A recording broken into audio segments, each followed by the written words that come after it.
Então, vamos dar início ao estudo de hoje. Vou até fazer sentado aqui, né, para ficar legal. Vocês viram essa semana o vídeo que o Alessandro mandou do domingo retrasado, né, que é o pano de fundo do estudo de hoje, João 5, né, que é a cura do paralítico. E esse é um momento assim muito especial, ao meu ver. Eu vejo que, não vou reproduzir o sermão de domingo retrasado, mas Jesus escolhe, ele decide ir até o tanque de Betesda. E aí eu vejo nisso o amor de Deus pela vida humana, né? Eu acho que Jesus era apaixonado por mim e por você. Ele continua sendo apaixonado por cada um de nós. E ele vai até lá e essa pessoa está condicionada, está presa a esse contexto, né, de paralisia. 38 anos paralítico. E Jesus se aproxima dele e faz, a princípio, uma pergunta meio descabida, né? Quer ele ser curado? E ele começa a explicar para Jesus todo o contexto, a dificuldade dele, que antes dele entrar na água, que o anjo, supostamente o anjo, né, mexia a água e sempre ia entrar alguém na frente dele. Eu não falei isso domingo retrasado, mas eu estive na Grécia e nós fomos fazer um encontro sobre os consulados.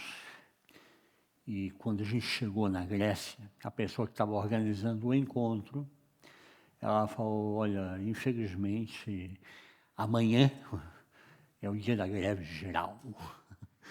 Então não vai funcionar nada na Grécia. Foi uma situação fora do comum, né? Então a gente tinha organizado fazer várias coisas, mas amanhã a gente, inclusive o hotel onde vocês estão, amanhã é a marcha, né? É o local onde vai ter mais gente, mais confusão, vai ter faixa, vai ter aquela coisa de manifestação mesmo, né? Vocês não podem ficar nem no hotel. Aí, caramba, o que a gente vai fazer, né? Aí ela falou assim, olha, eu entrei em contato com uma empresa de ônibus que ele falou que pode levar a gente até Corinto. E a gente foi até Corinto. Quando ela falou Corinto, meu coração já ficou assim, né? Uau, vou para Corinto, nunca conheci Corinto, né? Vou conhecer uma das cidades, uma das igrejas, né, que mais Paulo falou, né? Onde houve a maior manifestação do sobrenatural. Se você quer saber sobre os dons espirituais, você tem que ler 1ª e 2ª Coríntios, não tem como. Está tudo ali, né? É muito forte a manifestação de Deus nessa cidade, né? E é uma cidade impactante. Se você olha no mapa, a cidade de Corinto, ela é dividida por um canal, um istmo. Muito legal ver isso arqueologicamente. E na época de Paulo, chegavam os marinheiros com a mercadoria, né, e paravam no porto de Corinto. Se ele parasse aqui, descarregasse o navio, atravessasse o navio pelo istmo, né, por esse canal, chegasse do outro lado, carregasse o navio novamente, olha só a trabalheira, carregasse o navio novamente e seguisse viagem, demorava uma semana. Se ele chegasse aqui com o navio, parasse o navio e resolvesse, olha, não vamos fazer isso, nós vamos dar a volta. Aí ele navegaria por meio das pedras, não tem GPS, não tem nada disso na época, né? Isso há 2000 anos atrás. Ele fazer essa volta daqui, do Porto de Corinto, até ele chegar aqui, do outro lado do canal, o outro Porto de Corinto, era uma semana. Então, o que você acha que eles faziam? Vou arriscar tudo, né? Eu paro, descarrego, atravesso o navio, carrego de novo em uma semana e aí a gente segue viagem. E aí é interessante, porque não tem... O que os marinheiros vão fazer nessa uma semana? Né? Descarregou aqui, quem descarrega é o escravo, não é o marinheiro, né? Quem descarrega a mercadoria é o escravo, quem atravessa o barco é o escravo, né? Chega do lado, quem carrega o barco é o escravo, né? Então, uma semana não tinha o que fazer o marinheiro. E aí, né, infelizmente, eu já fui da marinha, posso dizer isso, né? Marinheiro é uma raça triste, né? O que ele ia fazer? Não tem o que fazer, ele vai beber, vai se embriagar, vai para a prostituição, né? Então, um dos maiores locais de prostituição da época era Corinto. As melhores prostitutas da época de Paulo, da época de Jesus, era Corinto. Era assim, o best do best, né? E aí, quando Paulo chega nessa cidade, ele chega falando do amor de Deus. Ele fala desse Deus maravilhoso, desse Deus de graça, desse Deus que ama cada um de nós. E aí o que acontece? Essas prostitutas começam a descobrir que esse Deus tem uma graça. E que através dessa graça, esse Deus pode restaurar essas mulheres. Elas podem ser restauradas totalmente. E aí o que acontece é que essas mulheres começam, as dezenas, as centenas, se converter a esse Deus. Porque é assim a chamada, essa é a oportunidade. Uau, que Deus é esse Deus de Paulo, né? E é uma transformação. E quando eu estive nesse local, em Corinto, a gente achou um lugar lá que tem as bases do que a gente vê em João capítulo 5, que é esse tanque de Betesda. Esse tanque de Betesda é um lugar que era mais frequentado pelos estrangeiros, pelos imigrantes, então os gregos, os romanos, e tinha aquela coisa da superstição, da fantasia, da crendice, né? Que vinha água, mexia. Quando a água se mexia, era o anjo que mexeu a água, né? Então, as pessoas iam entrar para aproveitar aquele momento. O anjo mexeu a água, o primeiro que entra é curado. E esse é o contexto, assim, pano de fundo, né? Para o que a gente acaba encontrando em João capítulo 5. E eu fui a esse local, e é bem interessante porque é um local bem claro, bem assim definido ao Deus da medicina, ao Deus grego. É um local muito claro, é um tanque mesmo, em Corinto também tem a mesma coisa, tem um tanque, é interessante isso que eles vão colhendo a água. Eles colhem a água das chuvas e a cada 1 metro eles têm um lugar que a água passa e fica a sujeira e só vai a água limpa. É um processo de decantamento. Eu fiquei apaixonado, tirei várias fotos, né? Resultado, o ônibus parou, tirou um monte de foto, todo mundo entrou no ônibus, né? E cadê o Richard? E começaram a procurar pelo Richard, cadê o Richard, né? E já tinha 40 minutos que o ônibus estava parado, queria ir embora, e eu estava lá, tirando foto, apaixonado. Aí me acharam, né? E falaram, me desculpe, eu estava aqui perdido nessa ideia que, para mim, é maravilhosa, porque vai colhendo a água, vai colhendo um processo de decantamento, né? E quando chega a água no tanque mesmo, a água é limpa, limpa. Parece que filtraram. Na verdade, o decantamento é um processo de filtragem, né? E eu fiquei assim maravilhado pelo local, né? E isso é história, isso é ciência, isso tem tecnologia da época, né? Tudo isso serve e fala conosco sobre esse pano de fundo. É interessante aqui que a gente está falando sobre esses diálogos com Jesus, e hoje, capítulo 5, do versículo 19 em diante, eu mandei a mensagem para vocês por WhatsApp, né? A ideia é nós agora vermos um dos maiores diálogos que nós temos na Bíblia.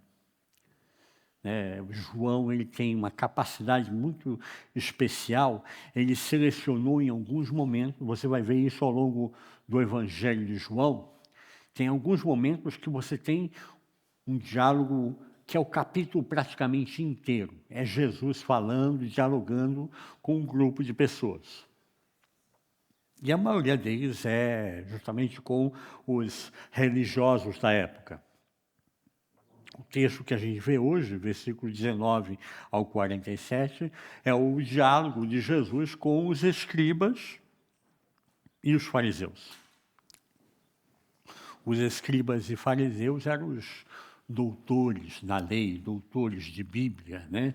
Eram os especialistas na Bíblia, né? Da época, né? Os que estavam mais ali preparados para discutir e ter esse diálogo.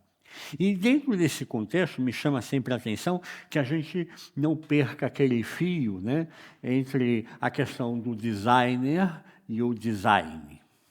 O designer é o Deus criador que criou todas as coisas, ele projetou, é um designer inteligente, né? É um design que ele produz inteligentemente, e a gente começa a perceber nesse processo um propósito ao criar as coisas. É difícil você simplesmente assumir que a maioria das coisas que nós somos hoje, que nós temos hoje, aconteceu por acaso, né? Tem uma história, eu vou até confirmar isso direitinho, mas parece que foi Benjamin Franklin que falou isso, que Benjamin Franklin era um dos cientistas cristãos, né? Houve uma época que perguntaram para Benjamin Franklin, mas Benjamin, você é um cientista, uma pessoa renomada, famosa hoje no mundo inteiro, né? E você acredita nesse negócio de Bíblia, de arrebatamento? Você acredita nisso? E aí Benjamin Franklin pega uma caixa de limalha de ferro, sabe aquela limalha de ferro fininha, né? Ele pega assim, põe no meio da mesa, pega um ímã, sabe esses ímãs tipo de alto-falante, né? Ele pega um ímã e aproxima da caixa de limalha de ferro. Quando ele aproxima o ímã da caixa de limalha de ferro, o que acontece? O ferro sobe. E ele falou assim, ferro voa? E os caras, não. Então, como a gente vai ser arrebatado, não sei. Mas o ferro voa.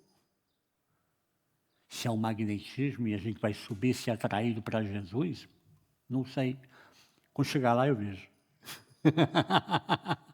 E isso é interessante porque a gente começa a pensar fora da caixinha.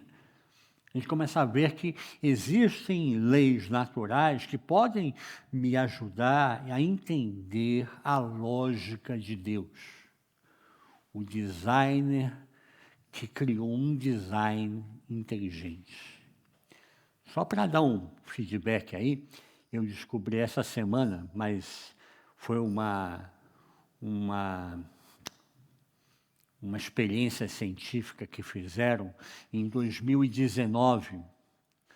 E em 2019, estudando sobre o DNA humano, saiu um estudo de DNA do mitocôndrias, e disse no estudo que nós só temos 3 variações do mitocôndrias do DNA humano em toda a Terra, em todo o planeta humano. Só tem 3 variações. E aí eles chegaram... Bom, o mitocôndrias humano, ele é transmitido através da mulher. É a mãe que transmite o mitocôndrias, não é o homem, né? Isso é a mulher. Então, o que a gente acaba percebendo, então, para ter 3 variações, somente 3, de toda a raça humana, toda a humanidade, nós temos 3 mitocôndrias humanos, no DNA humano. E aí eu me pergunto, né, a história do dilúvio, muita gente não acredita, né? Quando você vê a história do dilúvio lá, os 4 capítulos lá de Gênesis, falando sobre o dilúvio, né, Noé, ele salva a família, né? Ele salva a esposa e os 3 filhos. Mas cada um dos 3 filhos tinha uma mulher, 3 noras. Será que é coincidência? Nós temos só 3 variações de mitocôndrias humano e tinham 3 noras que sobrevivem ao dilúvio? É uma pergunta aí, né? Para a gente pensar. A gente, às vezes, não gosta de fazer esse tipo de raciocínio e trabalharmos essa parte histórica, essa parte psicológica, essa parte científica. Mas isso tudo tem a ver. Eu acredito que vai haver um momento que a ciência, cada vez mais, vai estar confirmando princípios e valores que nós temos na Bíblia já há milhares de anos, né? Desde pensar no dilúvio, são 4, 5 mil anos atrás, né? E aí está se confirmando, né? Acho que é um momento para a gente refletir. É interessante esse texto de João, capítulo 5, eu quero dar só uma introdução aqui, rápida, para a gente discutir. Nesse contexto do milagre do paralítico de Betesda,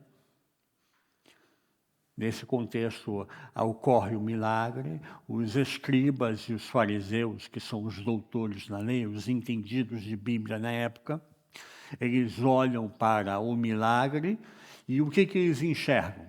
Eles enxergam o milagre em si? Não. Eles enxergam que Jesus falou para o paralítico, né?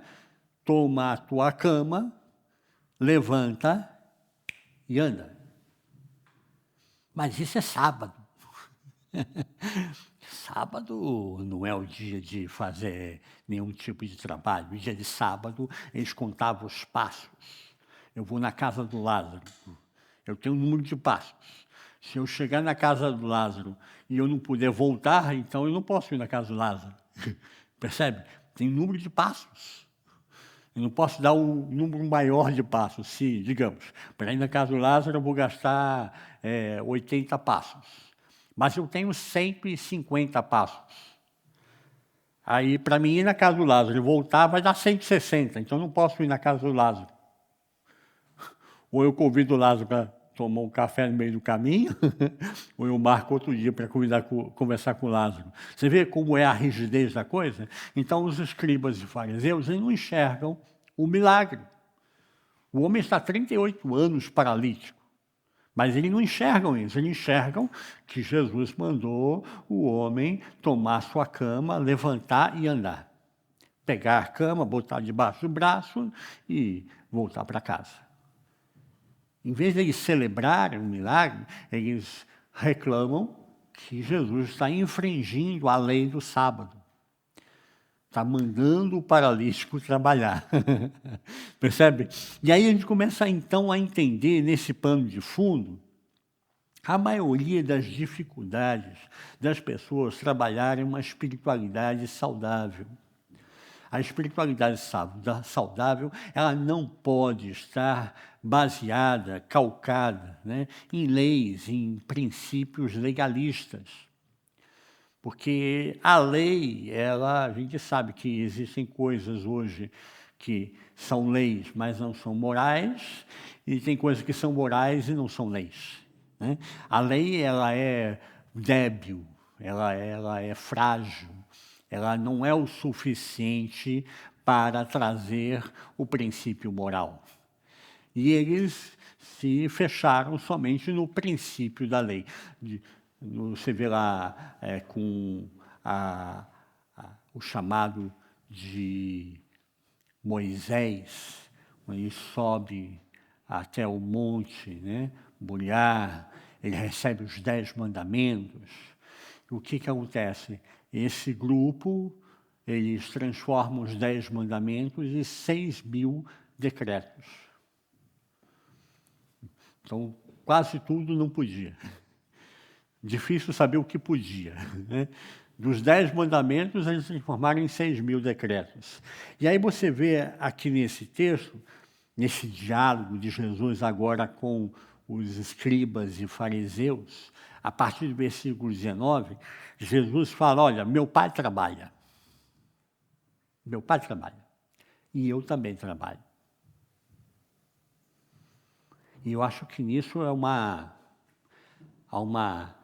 um questionamento, uma pergunta de Jesus indireta. Olha, o pai está trabalhando, eu estou trabalhando, e você? O que você está fazendo?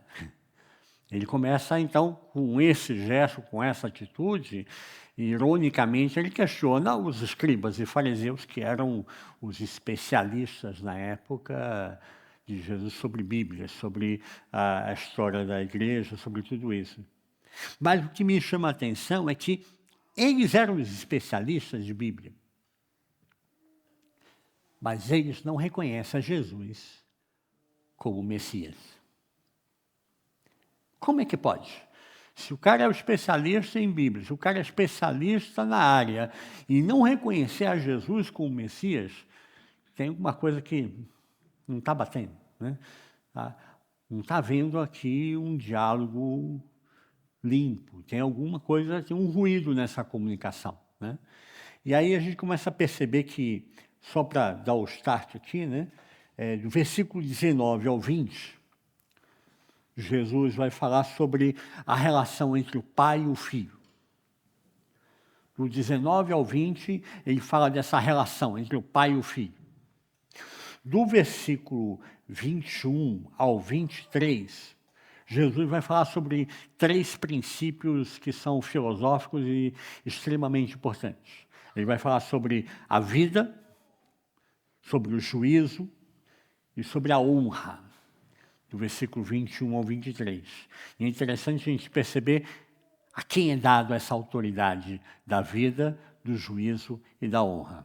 Está nesse princípio aqui. Depois, em terceiro lugar, no versículo 24, Jesus fala sobre a aceitação de Jesus como vida.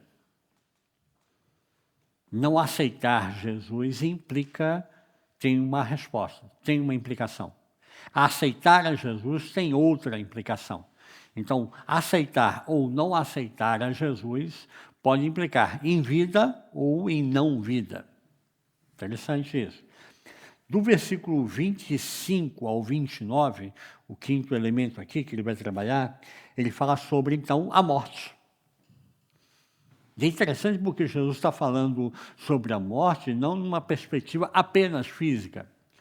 Ele fala numa perspectiva que ainda não existia a psicologia tem 100 e poucos anos, mas ele já implica sobre a morte espiritual, sobre a morte de alma, sobre a morte de princípios e paradigmas humanos, no versículo 25 ao 29.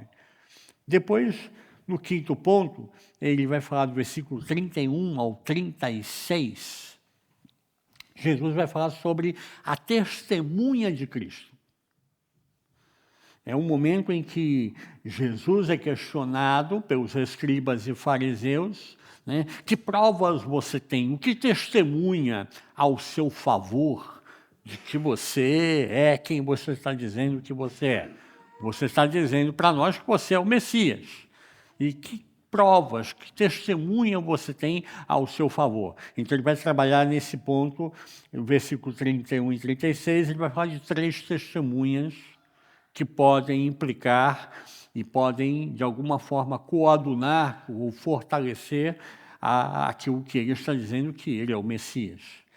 Depois, em sexto lugar, do versículo 37 ao versículo 43, você vê que claramente cada um desses testemunhos, cada uma dessas testemunhas que ele dialoga agora com os escribas e fariseus, tem implicações diretas para com a minha vida e com a sua vida.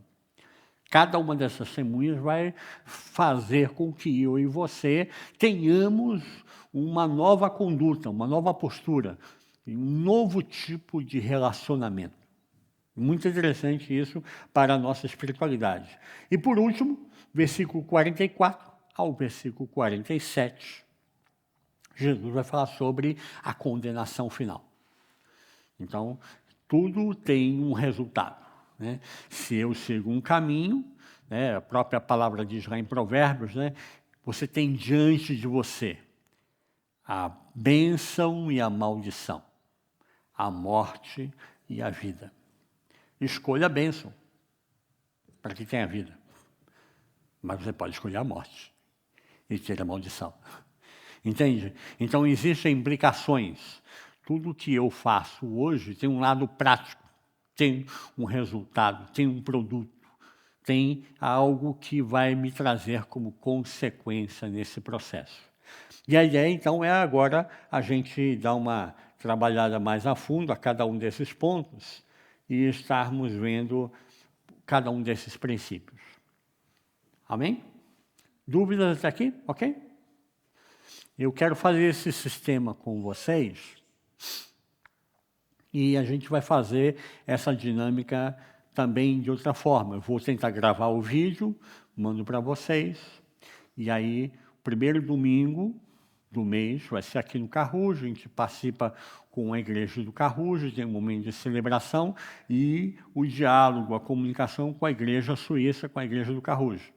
No segundo domingo, eu lanço o vídeo, vocês discutem em casa, em família, chama os vizinhos, faz um grupo familiar, discute a questão, né? E aí, no terceiro domingo, a gente se reúne na casa de um dos membros da igreja. Aí, na casa de um dos membros da igreja, a primeira parte vai ser o feedback. A gente conversa sobre o que você conversou no seu grupo familiar, na sua casa, na sua família, no seu grupo, na sua célula, né? E aí, a segunda parte, eu entro daí com o material, que aí é o material para a gente estudar o diálogo de Jesus naquele momento. Ok? Tudo bem até aqui? Partimos para o primeiro ponto. Jesus fala sobre essa relação entre o pai e o filho, versículo 19 e 20. O Alessandro vai botar na tela aí, né? E aí a gente vai começar a trabalhar um pouco agora, passo a passo. Versículo 19 e 20, ele começa a dialogar com os escribas e fariseus, e ele mostra nessa fala inicial, no versículo 19 e 20, a identidade de Deus. Isso para mim é muito interessante, porque como é Deus? A própria palavra, a própria cultura judaica, né, diz, né, que nenhum homem jamais viu a Deus. Se o homem ver a Deus, ele morre. Porque Deus é tão grandioso, tão, sabe, numismático, tão maravilhoso, que vê-lo seria impossível para nós humanos, dentro da cultura judaica. Então Jesus começa a falar que ver a Jesus é ver a Deus. Porque ele e o Pai são um. Ele começa a falar da identidade dele, que é uma identidade vinculada à identidade do Pai. Ele diz aqui, né, versículo 19, o Filho de si mesmo nada pode fazer, senão o que vir o Pai fazer. Então ele está falando de um relacionamento do Filho com o Pai. A gente está começando a trabalhar aqui um dos pontos assim mais discutidos de toda a história, que é como funciona a Trindade. Existem até hoje muitas igrejas, muitas religiões que não conseguem digerir esse negócio. Mas você fala que tem Deus Pai, Deus Filho e Deus Espírito Santo. Então são 3 deuses. Não, é um Deus. Mas como assim? É Deus Pai, Deus Filho e Deus Espírito Santo? É, mas todos os 3 é Deus. E aí a Trindade é una, né? É um Deus. Um Deus que se manifesta como Deus Pai, que se manifesta como Deus Filho e que se manifesta como Deus Espírito Santo. E isso é uma coisa que, quando a gente chegar no céu, a gente vai conseguir dialogar melhor e entender melhor isso. Mas existem muitas coisas na natureza hoje que podem apontar a assinatura da Trindade. Você tem passado, presente, futuro. Você tem prótons, elétrons e nêutrons. Você tem água no estado sólido, líquido e gasoso. Você tem uma infinidade de coisas que eu posso estar enumerando aqui, depois eu trago para vocês, que é, para mim, né, sabe, a assinatura da Trindade presente. A gente começa a pensar fora da caixinha, né? Começa a pensar cientificamente. E ele começa então a falar aqui que essa identidade de Jesus é a mesma com Deus Pai. Ele só faz porque ele tem esse relacionamento com o Pai. Então aí entra na questão do relacionamento. Que tipo de relacionamento tem o filho com o Pai? Qual é esse relacionamento? E aí ele continua dizendo que o filho de si mesmo nada pode fazer, senão o que vir o pai fazer. Porque tudo quanto ele faz, o filho faz igualmente. Então, o que acaba mostrando para mim e para você nisso? Que há uma obediência do filho para com o pai. A relação do filho para com o pai é uma relação de obediência. O filho faz o que o pai já sinalizou, já mostrou que deve ser feito. O filho não tem uma atitude independente. Ele tem uma atitude de dependência do pai. Uma atitude de obediência ao pai. E aí entra um terceiro elemento aqui. Bom, se nós começamos a entender a identidade entre o filho e o pai, o relacionamento entre o filho e o pai, um relacionamento de obediência, que tipo de obediência é essa? É aquela obediência que eu mando e você obedece?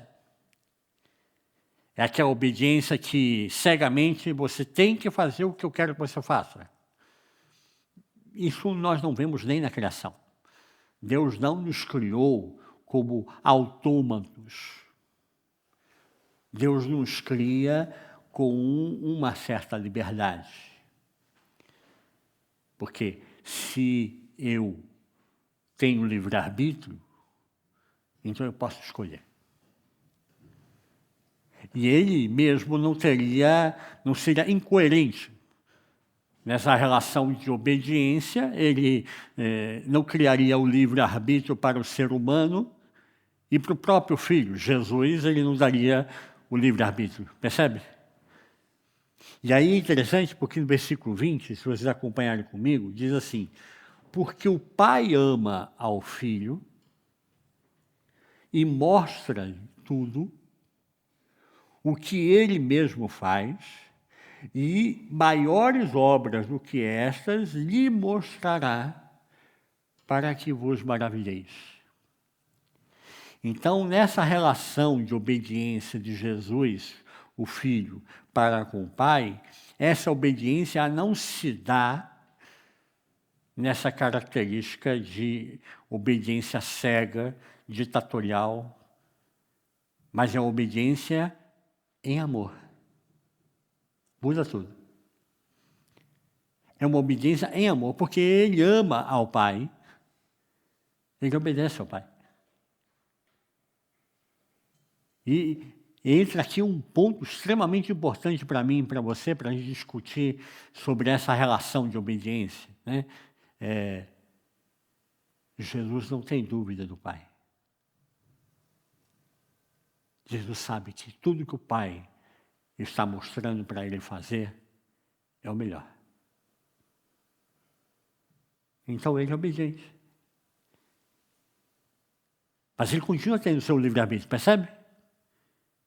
Nós estamos aqui discutindo uma temática bem profunda. Essa relação é uma relação em amor. Jesus poderia não obedecer, ok? Jesus poderia questionar. Jesus poderia, inclusive, dizer, não, eu vou fazer diferente. Mas ele diz aqui, nas suas próprias palavras, é Jesus falando nesse momento, que essa relação de confiança, não há dúvidas nessa relação. É uma relação de confiança entre o pai e o filho. Meu pai está falando para fazer isso. Então eu vou fazer. Porque eu sei que o que o pai está pedindo para mim fazer é o melhor. Nós temos muita dificuldade nessa relação de confiança. Por quê? Porque nós temos imagens paternas, muitas vezes, incoerentes. Quando eu tenho, a psicologia fala da ausência paterna. A psicologia fala sobre a ausência paterna em dois sentidos. A ausência, o filho, a filha que perdeu o pai. É uma ausência. E aí o que acontece com essa criança? Essa criança ela vai buscar, né, preencher esse espaço, essa lacuna, com alguém como referência, um tio, um irmão mais velho, um primo, né, tentando, de alguma forma, alocar, né, essa ausência paterna e buscar essa figura masculina como o meu referencial. É o que explica a psicologia. Mas nós também temos a ausência paterna presente. O que é isso? Né? É o pai que não morreu. O pai é presente. Mas ele está presente, mas ele é ausente. Como é isso, pastor? Ele é um pai, ele está dentro da família, mas a figura paterna que ele deveria trazer, que seria a segurança, a relação para com a esposa, para com o filho, a relação familiar, ele não faz. Então é uma ausência presente. É uma ausência paterna. E aí a psicologia fala que essa ausência é pior. Era melhor que ele não tivesse o pai. Porque ele não tendo o pai, ele vai buscar outro referencial. Vai buscar um tio, vai buscar alguém que, não, esse cara aqui, esse cara é top, esse cara é legal, eu vou usar ele como meu referencial. Agora, quando ele tem um pai presente, ele não vai fazer essa busca de referenciais. Percebe? E aí nós temos os nossos ruídos da confiança. Jesus não tem esse problema. Jesus não tem medo de obedecer ao Pai. Nós temos medo de obedecer ao Pai. Legal isso, né? Muitas pessoas hoje têm dificuldade de entrar nessa espiritualidade saudável e acreditar na palavra, porque ele tem um problema de ausência paterna. A ausência paterna dele com relação ao pai natural, o pai físico, leva ele ou ela, o menino ou a menina, leva a ter medo, desconfiança para com o Pai Celestial. Por quê? O referencial dele é um pai ausente. E ele traz isso para a sua espiritualidade. Ele tem um pai ausente. O que ele enxerga na história? Se Deus é realmente pai, um Deus bom, por que existe a guerra? Por que existe a injustiça? Por que existe a morte? Porque existem tantas coisas que a gente sabe que não é justo. Então, a ausência paterna dele é transferida para outra área, que é a área da espiritualidade, que é a área de alma. A psique dele é abalada. Percebe? Como a gente é um conjuntinho, uma coisa implica na outra. Poxa, pastor, a gente está vendo Bíblia, né? Mas tem tudo a ver com a psique, tem tudo a ver com a espiritualidade, tem tudo a ver com a história, tem tudo a ver com as nossas relações. Se eu tenho essa fragilidade, isso vai, de alguma forma, contaminar as minhas relações. Tudo que eu vou me relacionar vai ter esse vírus aí, né? Essa contaminação. E qual é a forma de solucionar isso? Mostrar para essa pessoa que o pai não é ausente. Embora você não tenha tido um pai, embora o teu pai natural tenha sido ausente, o Pai Celeste não é ausente. É um Pai presente. Ele coordena e direciona a história. Tem uma historinha que eu lembrei agora, de um rapaz vai cortar o cabelo, e aí ele chega, de alguma forma, ele estava levando uma Bíblia, alguma coisa assim, e aí ele deixa a Bíblia, assim, no balcão, né? E o barbeiro vai cortar o cabelo, o cabeleireiro lá e tal, né? Vai cortar o cabelo dele, e o cabeleireiro vê que, ele é crente. E aí o barbeiro começa a fazer uma série de críticas, sabe que a coisa, né? Porque se Deus existe, como é que existe guerra, como é que existe isso, como é que e tal, e está cortando o cabelo dele. E ele está ali, né, digerindo aquilo tudo. Cara, o que eu vou falar? O cara acaba de cortar o cabelo dele e ele não tem palavras.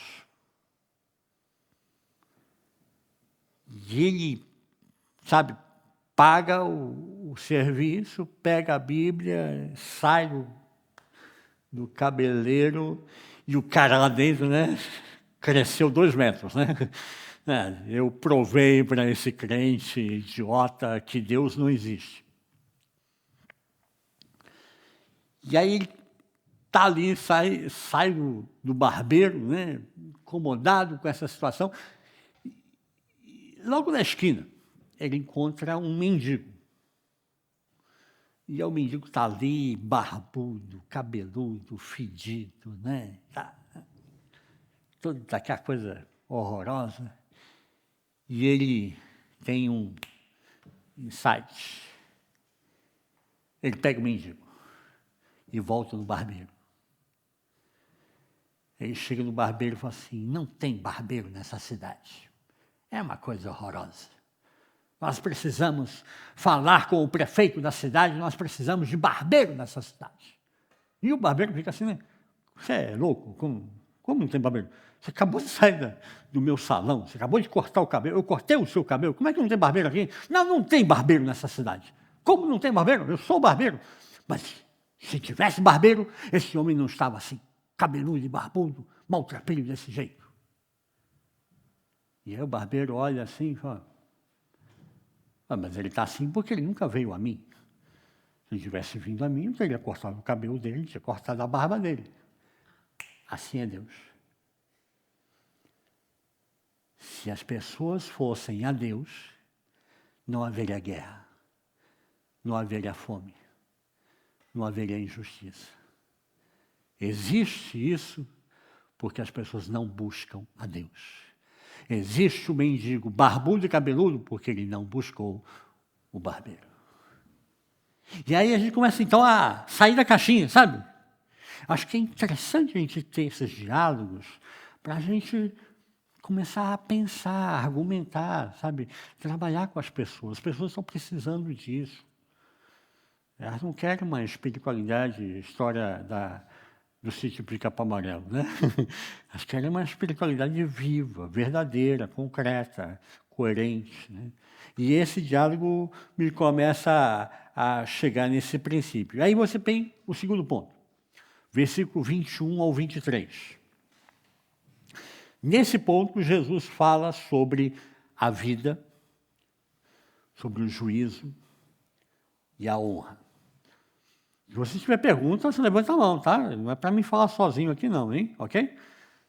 Isso é uma mesa redonda, para vocês conversarem comigo, ok? Ok? O que Jesus fala a respeito desses três princípios? Fala, filha. Antes que... Isso, muito bem. A gente falou sobre a existência de Deus, se Deus existe, não há injustiça, não há guerra, se as pessoas louvam a Deus, blá, blá, blá, ok. E no Velho Testamento, onde Deus dizia, vai lá, você vai matar inclusive todo mundo, mulher, criança incluída, e animal e tudo. Esse é o objetivo. E aí, qual é o contraponto? Esse é um ponto extremamente importante. Boa pergunta, Nathalie. Filho é para essas coisas, né? Porque na hora que me vem alguém que questiona esse tipo de coisa, Sim. me tiram isso da gaveta. Claro. E como a gente responde esse tipo de coisa? Porque aí nem eu sei, entendeu? Então deu uma luz, você que é pastor da igreja. Eu vou responder, mas não completamente, porque vai estar dentro do contexto desse diálogo com os escribas e fariseus. Para eu entender o Antigo Testamento, eu tenho que entender que a antiga lei é mal colocado, é a lei. Como eu disse no início, toda lei tem a sua limitação. Então, eu só posso entender o Antigo Testamento, entender a lei do Antigo Testamento, porque o Antigo Testamento é lei, Novo Testamento é graça. Jesus instaura o tempo da graça. Hoje nós vivemos o tempo da graça. Nós não vivemos mais o tempo da lei. No tempo da lei, né, se você roubou, corta a mão. Né? Isso é bem muçulmano. Né? Se o teu olho está escandalizando, arranca o olho do cara. Isso é a lei. Aí tem muita gente caolha, sem mão, né, e não resolveu o problema da sociedade, né? Entendeu? Porque a lei ela é falha. Eu não posso levar a coisa, né, diretamente, duralex sed lex, né? Não posso ser duro com a lei. Eu tenho que entender o espírito da lei. Por isso entra o tempo da graça. Para eu entender o Antigo Testamento, eu tenho que entender a partir do prisma, do óculos da graça. Vou chegar lá, ok? Segura essa aí. Vamos chegar lá. Segundo ponto, versículo 21 ao 23. Jesus fala sobre esses três pontos: vida, juízo e honra.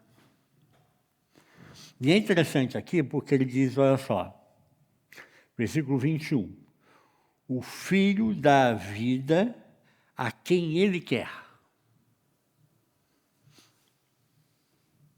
Quem dá a vida?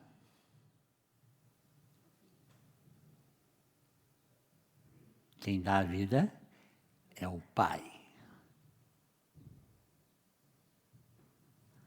O Pai é o Criador e o sustentador de todas as coisas. Ok? O Pai é o autor da vida. É o Pai que criou todas as coisas. O universo é criado pelo Pai. No princípio era o caos. E o Espírito do Senhor pairava sobre a face das águas. Disse Deus, quem criou? Deus Pai. Percebe? Vamos pegar agora profundo. Isso aqui é tema teológico, isso aqui, né? Mas Jesus está dizendo aqui que é o Filho quem dá a vida a quem Ele quer. Olha só o versículo. Pois assim como o Pai levanta os mortos e lhe dá a vida, assim também o Filho dá a vida a quem ele quer. Então Jesus está dizendo que ele dá a vida. Mas ele dá a vida por quê? Se todos falaram ao mesmo tempo, eu não consigo ouvir.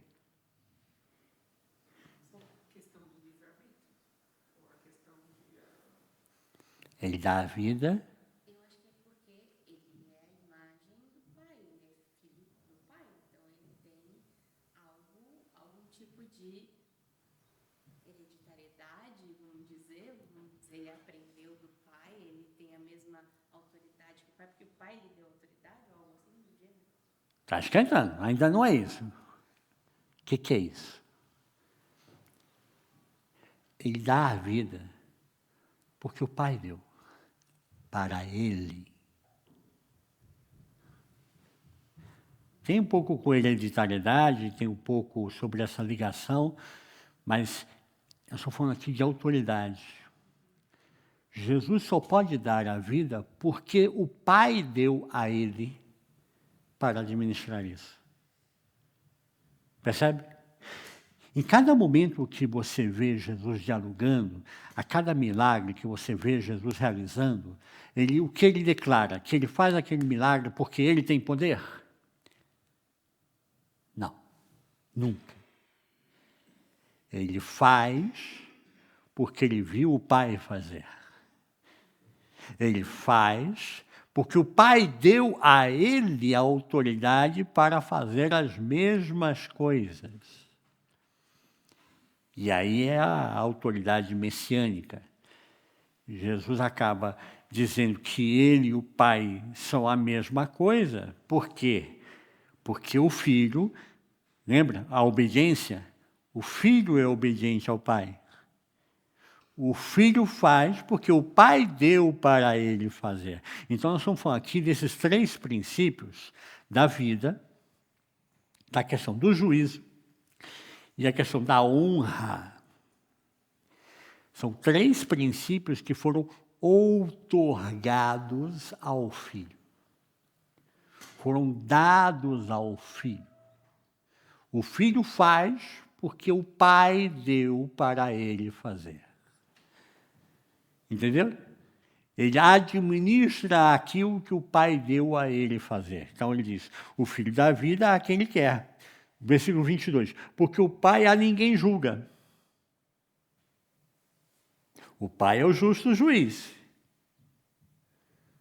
Mas está dizendo agora que o Pai a ninguém julga. Por quê? Porque ele outorgou, ele passou essa autoridade agora para Jesus. O Pai a ninguém julga, mas deu ao Filho o julgamento. Entenderam? Que fantástico, né?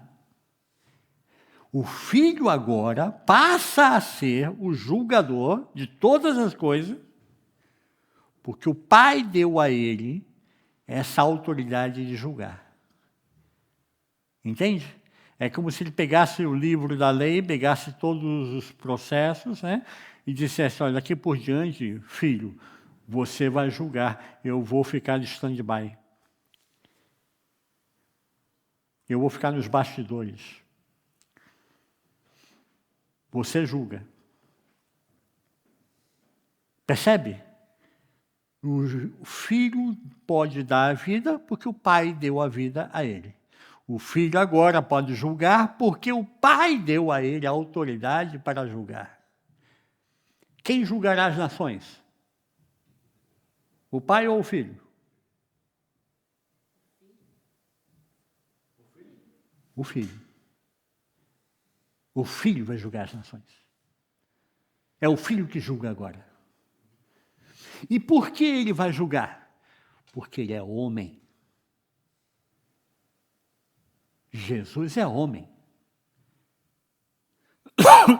E dessa forma, então, ele pode julgar, porque ele conhece aquilo que passa no coração humano. Ele não julga isento da história, isento do processo, do contexto. Ele está inserido no contexto. Ele é homem. Ele é Deus? É. Mas ele é nascido de Maria.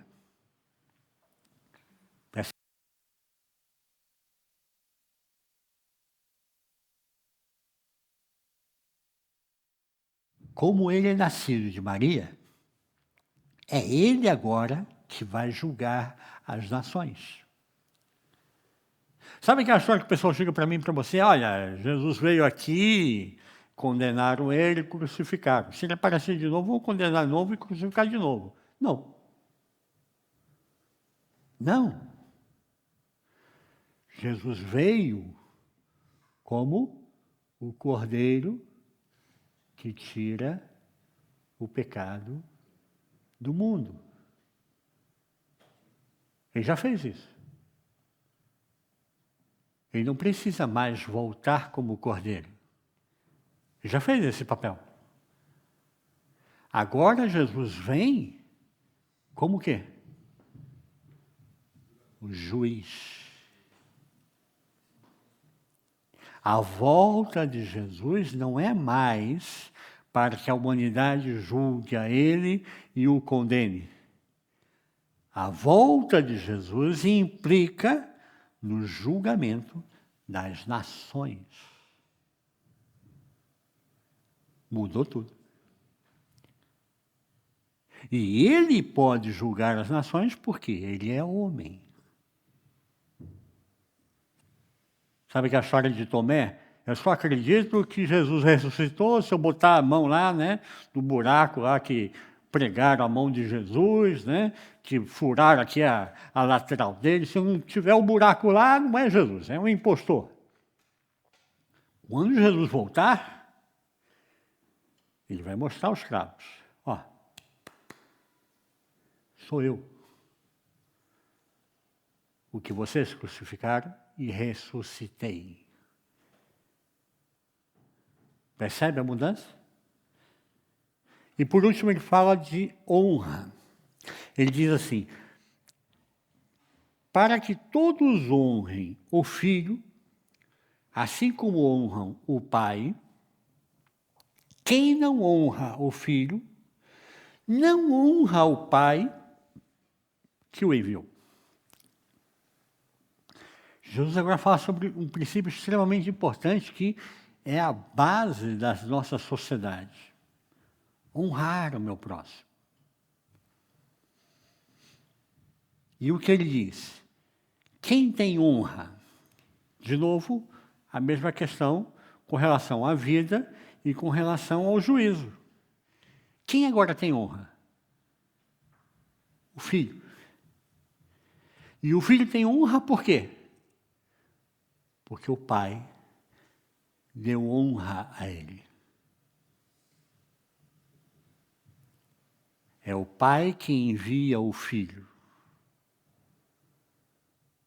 É o Pai quem leva o Filho a vivenciar e a vivenciar a nova espiritualidade, a nova fé.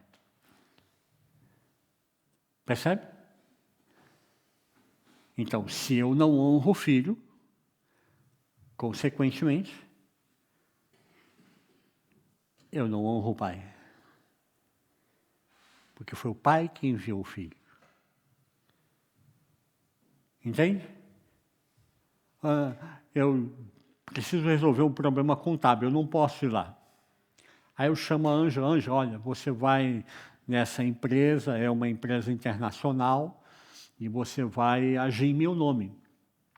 Você vai chegar lá, vai falar para o administrador da empresa, você vai pegar a parte contábil, você vai ver todos os livros, vai fazer a contabilidade, vai fazer uma auditoria, né?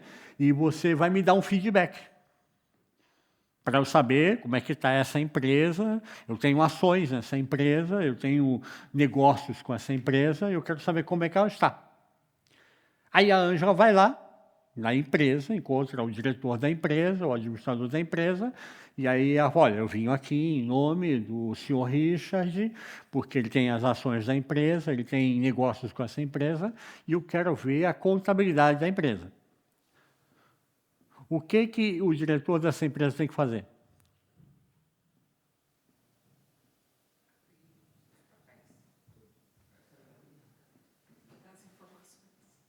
Tem que receber você, abrir os livros, né, e democraticamente mostrar a contabilidade da empresa.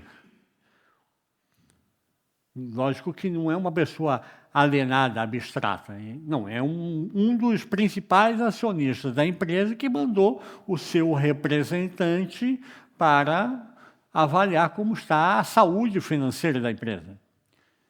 Ele pode negar?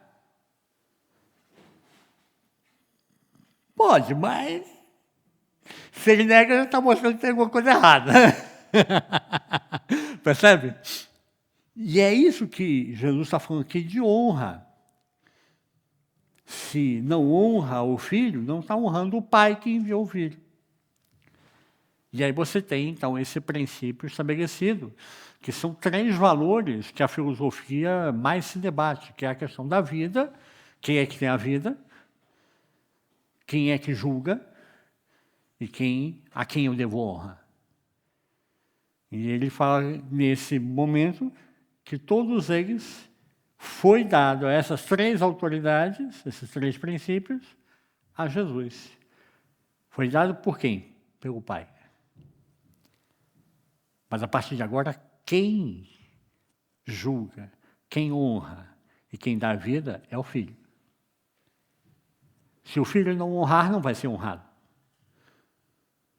Se o Filho julgar que está errado, será julgado errado.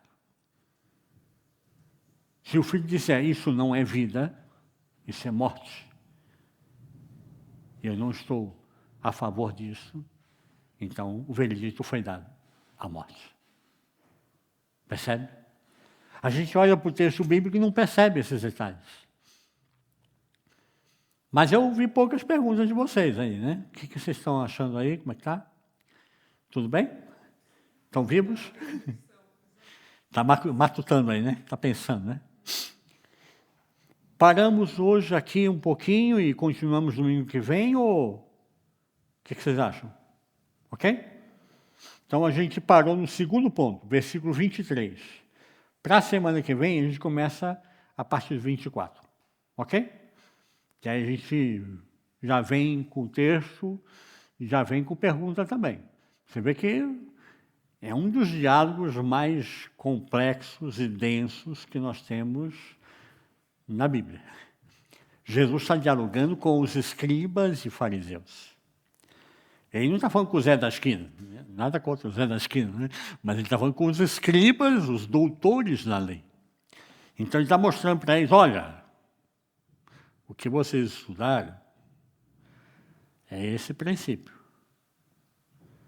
Esse princípio só é verdadeiro porque o Pai deu a mim.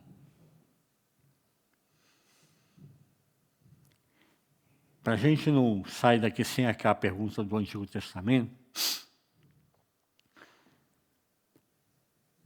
eu tenho que sempre olhar o princípio vivo. O princípio vivo é que pode realmente julgar e gerar. Se eu for olhar o Antigo Testamento apenas pela ótica do homem moderno do século XXI, eu vou olhar o Antigo Testamento e falar assim, que Deus é esse? Um Deus sanguinário, um Deus absurdo. Mas com que óculos eu estou olhando para o Antigo Testamento? Com o meu óculos de homem moderno, século XXI, que trabalha human rights, né, os direitos humanos, que tem uma visão de ONU, vegano, né? E aí eu vou julgar aquilo que aconteceu há 4.000 anos atrás como sendo incorreto. Mas para eu julgar corretamente, eu não posso tirar uma coisa do seu contexto.